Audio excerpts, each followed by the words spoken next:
There's a mathematical trap that has destroyed governments, collapsed currencies, and wiped out entire economies in less than 5 years. And right now in 2025, the United States is sitting on $36 trillion in official debt, the number everyone talks about. But that's just what's visible above the waterline. Below the surface sits another $200 trillion in unfunded obligations. Social Security, Medicare, Medicaid, government pensions, promises we've made that we cannot keep. This has happened 3 times before in modern history. And here's what should terrify you. The official debt number is always the last thing to explode. By the time everyone sees the crisis, it's already too late to stop it. This is the story of how debt icebergs sink nations, why governments always hide the real numbers until collapse is inevitable, and why the mathematical reality says we're next. And it's happening faster than anyone wants to admit. Before we go through the 3 historical cases, you need to understand what a debt iceberg actually looks like. Not in textbooks, in practice. Every government has 2 types of debt. Official debt, the bonds, the treasury bills, the numbers they publish. This is what's above the waterline. Everyone can see it. Economists track it. Politicians debate it. Then there's the hidden debt, the promises, social programs that pay out for decades, pension commitments to millions of workers, healthcare guarantees that grow exponentially. These don't appear on the official balance sheet. They're not counted as debt until the bills come due. But they're just as real. More real, actually, because you can default on bonds. You can restructure official debt. But try telling 50 million retirees their Social Security is gone. Try canceling healthcare for 70 million people. You can't. These obligations are politically untouchable, which makes them financially deadly. The iceberg trap works like this. Stage 1. Governments make generous promises during good times. Stage 2. They hide the true cost of those promises using accounting tricks. Stage 3. Demographics shift and costs explode. Stage 4. They try to fix it with more debt and money printing. Stage 5. The hidden debt becomes visible all at once. Stage 6. Mathematical collapse. It's not a question of if. It's a question of when the waterline reaches the hidden mass. Let me show you how it happened 3 times before in 3 different countries, following the exact same pattern. After World War I, Germany faced official reparations debt of 132 billion gold marks, about $442 trillion in today's money. Everyone focused on that number. But beneath it sat something worse. The German government had made massive promises during the war. Pensions for disabled veterans, benefits for war widows, health care for the wounded, reconstruction costs for bombed cities. Nobody knew the exact cost because nobody was counting. The official debt was visible. The obligations were hidden. Stage 1. Hidden promises accumulate. Between 1914 and 1918, Germany created pension obligations for 4.2 million veterans and their families. Each pension was indexed to the cost of living. As prices rose, so did the payouts. The government promised to cover these costs indefinitely. Stage 2. Accounting tricks. The Weimar government didn't count these pensions as debt. They were future expenses. They'd deal with them later. Meanwhile, they focused on the reparations payments everyone could see. Stage 3. Costs explode.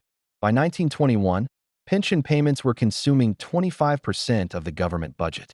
Combined with reparations, reconstruction, and regular expenses, the government needed 50% more revenue than it collected. They couldn't raise taxes enough. The economy was destroyed. So they borrowed. And when they couldn't borrow anymore, they printed. Stage 4. Money printing accelerates. In 1919, there were 30 billion marks in circulation. By 1922, 1.3 trillion marks. By November 1923, 500 quintillion marks. The hidden obligations became visible as the government printed money to pay every promise. The official debt was a fraction of the real burden. Stage 5. Visible collapse. In January 1923, $1 equaled 18,000 marks. By November, $1 equaled 4.2 trillion marks. The currency died in 10 months. Life savings evaporated. The middle class was destroyed. Political extremism exploded. And here's what people don't understand. The reparations debt everyone worried about wasn't what killed Weimar Germany. It was the hidden pension obligations, the healthcare promises, the reconstruction costs nobody counted. The iceberg below the surface. Germany restructured the official debt in 1924, but the damage was done. The hyperinflation trauma led directly to political radicalization and the rise of Hitler. A hidden debt iceberg destroyed German democracy. Let's jump forward 75 years to Argentina at the turn of the millennium. In 1999, Argentina looked stable. GDP per capita was $8,000, comparable to Eastern Europe. The peso was pegged 1 to the dollar. Official government debt was $150 billion, about 50% of GDP. Manageable. But below the waterline sat the hidden iceberg. Stage 1. Generous promises. During the 1990s, Argentina built an expansive social welfare system. Generous pensions, indexed to inflation. Healthcare guarantees. Public sector jobs with lifetime employment. Provincial governments made their own promises, funded by federal transfers. Nobody added up the total cost. Stage 2. Creative accounting. The federal government counted only bond debt as official debt. Pension obligations, future payments to millions of retirees, didn't count. Provincial debts didn't count. State-owned enterprise losses didn't count. The official number was $150 billion. The real number was over $400 billion. Stage 3. Economic downturn. In 1999, Brazil devalued its currency. Argentine exports became uncompetitive. GDP shrank. Tax revenue fell 15%. But the pension payments kept growing. Healthcare costs kept rising. Public sector wages had to be paid. Stage 4. Desperation borrowing. Argentina borrowed $40 billion from the IMF in 2000. Used it to pay pensions and public sector wages. The official debt rose to $190 billion. Still looked manageable, but the hidden obligations were growing faster. Stage 5. The iceberg surfaces by 2001. The government needed $50 billion per year in revenue, but collected only $35 billion. The gap was entirely due to the hidden obligations nobody had counted. Pensions, healthcare, provincial transfers, all coming due simultaneously. They couldn't borrow anymore. They couldn't print because of the dollar peg. They couldn't cut because people would riot. Stage 6. Total collapse December 2001. Argentina defaulted on $95 billion in bonds, the largest sovereign default in history at the time. The peso peg broke. The currency lost 75% of its value in 6 months. Banks froze accounts. Riots killed 39 people. 5 presidents in 2 weeks. The official debt was $190 billion. But when they finally counted everything, pensions, healthcare, provincial debts, state enterprise losses, the real debt was over $600 billion. 3 times the official number. And here's what people don't understand. Argentina didn't collapse from too many bond payments. They collapsed because the hidden promises all came due at once, and the iceberg they've been ignoring ripped the hull apart. Argentina today has defaulted 9 times. They've never recovered. The debt iceberg destroyed them. Let's jump forward one more time to Greece in the 2000s. Greece joined the European Union and adopted the euro in 2001. Official government debt was 103% of GDP. High but stable. For 8 years, they borrowed at low rates because everyone trusted the euro. But below the waterline, the iceberg was massive. Stage 1. Hidden promises everywhere. The Greek government employed 25% of the workforce. Guaranteed jobs, generous pensions at age 55, healthcare for life. State-owned enterprises losing billions. Regional governments spending freely, funded by Athens. Nobody knew the true cost because Greece used creative accounting to meet EU standards. Stage 2. Fake numbers. Greece literally lied about its official debt. They used derivatives from Goldman Sachs to hide billions in borrowing. They didn't count pension obligations. They didn't count healthcare liabilities. They reported debt at 103% of GDP when the real number was over 200%. Stage 3. Financial crisis reveals truth. The 2008 financial crisis hit. Tax revenue collapsed. Tourism fell. Suddenly, Greece needed to borrow more just to pay current expenses. But investors started asking questions. How much did Greece really owe? Stage 4. The iceberg becomes visible. In October 2009, the new government revealed the truth. The deficit wasn't 3.7% of GDP as reported. It was 12.7%. The official debt wasn't 103% of GDP. It was 129%. And that still didn't include pension obligations, which added another 300% of GDP. The markets panicked. Bond yields spiked from 4% to 30% in 18 months. Greece couldn't borrow anymore. They couldn't pay the pensions. They couldn't pay public sector wages. The hidden debt had surfaced all at once. Stage 5. Bailouts and austerity. The EU and IMF provided $330 billion in bailouts between 2010 and 2015. Greece cut pensions by 40%, cut public sector wages by 30%. Unemployment hit 27%. Youth unemployment hit 60%. GDP fell 25%.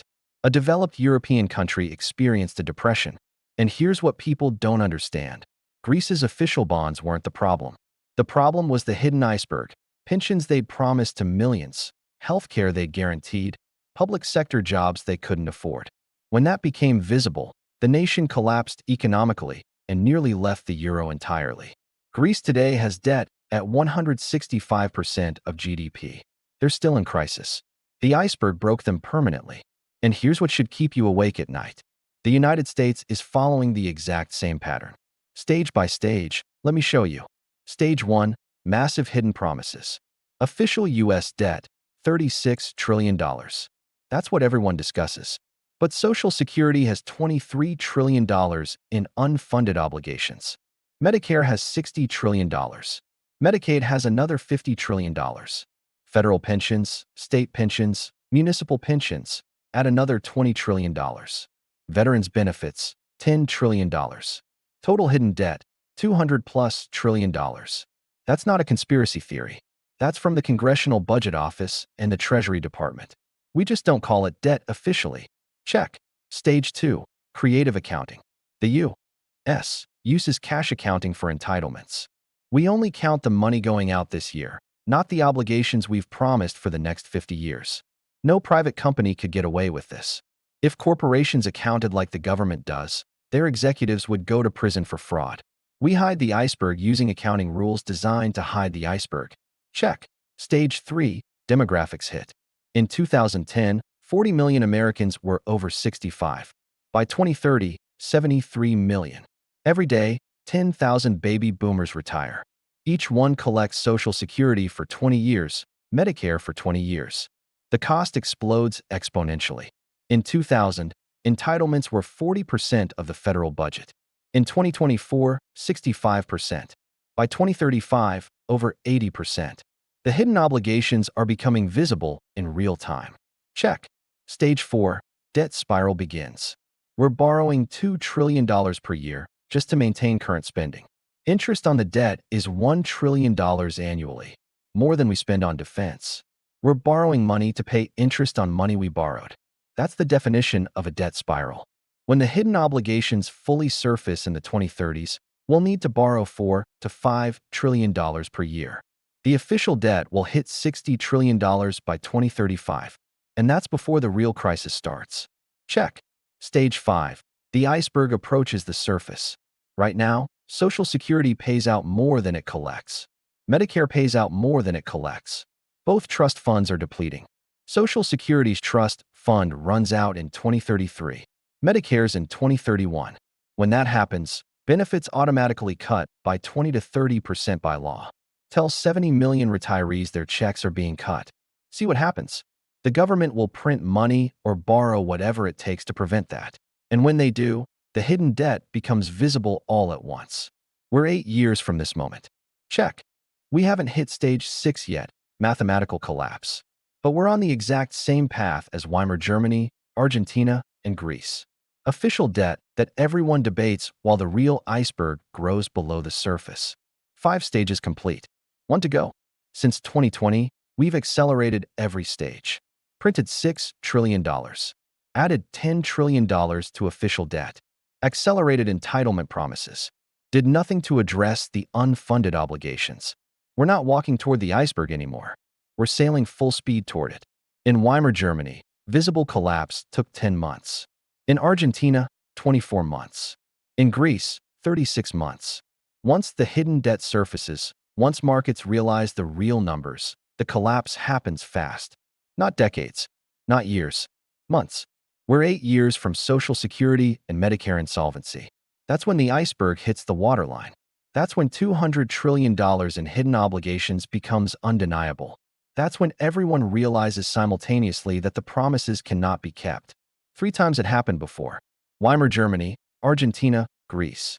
3 governments that hid the real debt, made promises they couldn't keep, and collapsed when the iceberg surfaced. The pattern says we're next. Maybe we'll find a way out. Maybe we'll reform Social Security, cut Medicare, restructure promises before the crisis hits. Maybe this time really is different. But Weimar didn't reform. Argentina didn't reform. Greece didn't reform. Nobody ever reforms before the crisis because the promises are politically untouchable. They all waited until collapse forced them. The official debt is $36 trillion. The real debt is $236 trillion. You're watching the iceberg approach. And when it hits, you'll understand exactly why governments always focus on the small number above the waterline while ignoring the massive one below. The math says we're next. History says we're next. The only question is whether you'll see it coming or be shocked when it arrives.